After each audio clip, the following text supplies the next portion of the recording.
સુરતમાં Ahmedabad plane crash દુર્ઘટના મોતમાં નિપજનાર મૃતકોને nursing staff દ્વારા શ્રદ્ધાંજલિ આપવામાં આવી। સુરત સિવિલ હોસ્પિટલમાં નર્સિંગ સ્ટાફે મૃતકોની આત્માની શાંતિ મળે તેથી ભગવાન પાસે પ્રાર્થના કરી હતી અને સિવિલ હોસ્પિટલના તબીબે નર્સ સહિત કર્મચારીઓએ હાથમાં મીણબત્તી પ્રજ્વલિત કરીને મૃતકોને શ્રદ્ધાંજલિ આપી હતી। સુરતમાં અમદાવાદ પ્લેન ક્રેશ દુર્ઘટનાના મોત નિપજનાર મૃતકોને નર્સિંગ સ્ટાફ દ્વારા શ્રદ્ધાંજલિ આપવામાં આવી હતી।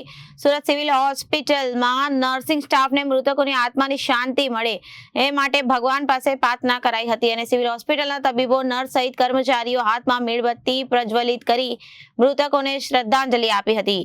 અમદાવાદ પ્લેન ક્રેશ દુર્ઘટનામાં 241 લોકોના મોત નિપજ્યા છે। મોત બીજી મેડિકલના સ્ટુડન્ટના પણ કરુણ મોત નિપજ્યા હતા।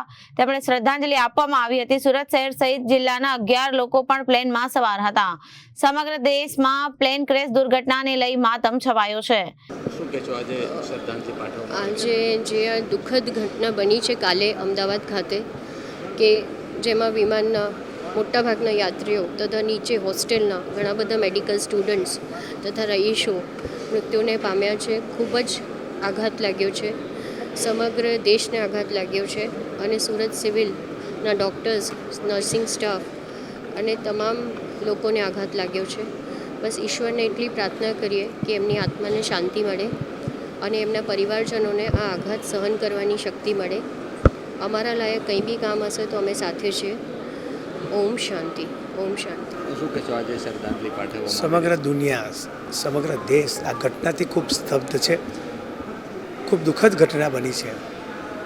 ભગવાન સદગતના આત્માને ચિર શાંતિ અર્પે અને તેના કુટુંબીજનો પર આવી પડેલ જે આફત છે તેને સહન કરવાની શક્તિ આપે।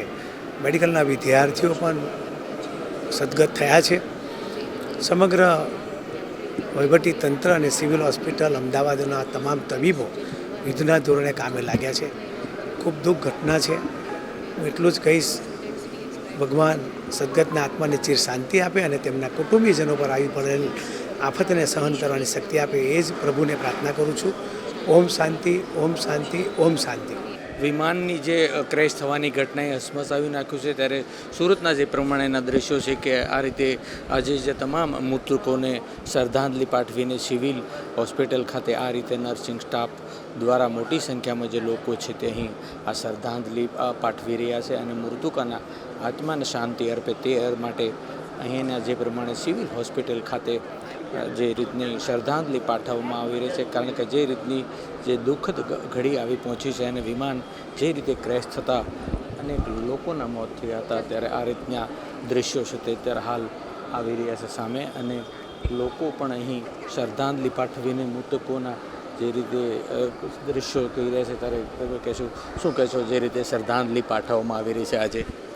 જે ગઈકાલે અમદાવાદમાં વિમાન દુર્ઘટના ઘટી છે એમાં ઘણા યાત્રીઓના જીવ ગુમાવ્યા છે, એ ઘણી દર્દનાક બાબત છે। ત્યારે સિવિલ હોસ્પિટલ ખાતે નર્સિસો અને ડૉક્ટરો દ્વારા એકત્ર થઈને દીપ પ્રગટાવીને શ્રદ્ધાંજલિ આપવામાં આવી રહી છે। જે યાત્રીઓ જે આત્મા છે એમને શાંતિ મળે અને પરિવારજનો અને જે આફત આવી પડી છે એને આપત્તિ સહન કરવાની શક્તિ આપે।